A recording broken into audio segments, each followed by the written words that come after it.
Aujourd'hui, en discutant avec Carole, elle est blogueuse sur Carole Josepha Bonnet, elle m'apprend que le site Romwe lui a pris des photos pour faire sa publicité sur le site, sur sa newsletter et sur la page Facebook. Donc là, on va chercher l'article.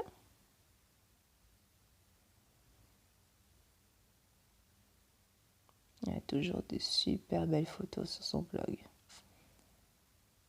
Voilà, des super looks. Hop, on remonte encore un petit peu. Là, on va y être presque. Voilà, on y est. Young Arts Run Free. Donc, en avril 2015. Regardez bien ces photos.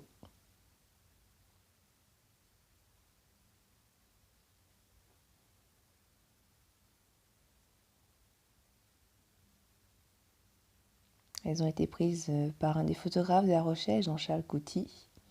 Voilà, on arrive à la photo. Elle est là. Regardez bien, mémorisez. Et je vais vous montrer sur Romwe ce que ça donne.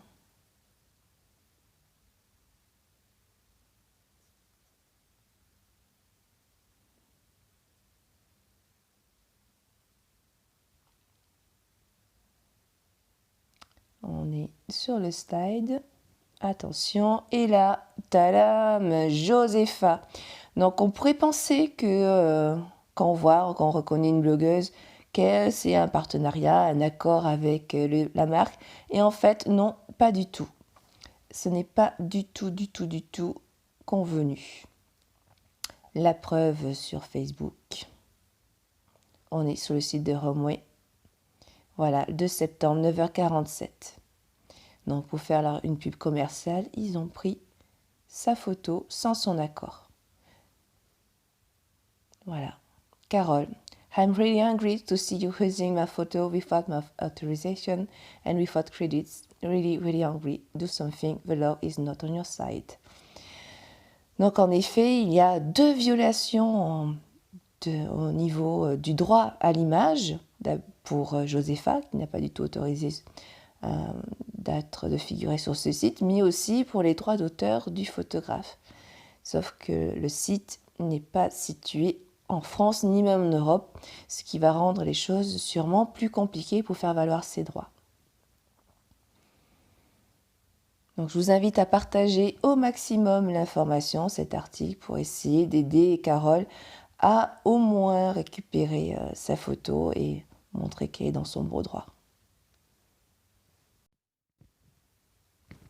Alors c'est pas la première fois et la dernière fois qu'une blogueuse se fera voler son image par une marque. Malheureusement, ce sont des marques qui ont souvent qui sont des poids lourds en fait, et c'est pas facile de faire valoir ses droits.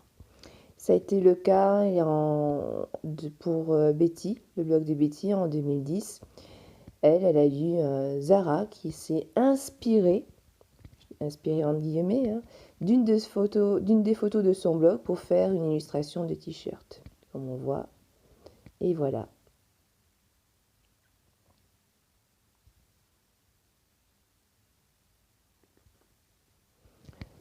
Donc c'est une inspiration qui n'a même pas été, qui n'est pas un vrai hommage, puisque au final on aurait pu dire ah bah tiens regarde ta photo, elle nous a inspiré ce t-shirt, c'est cool et tout.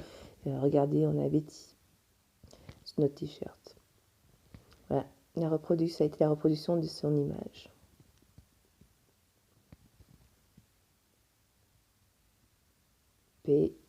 Betty, ça c'est pas faux.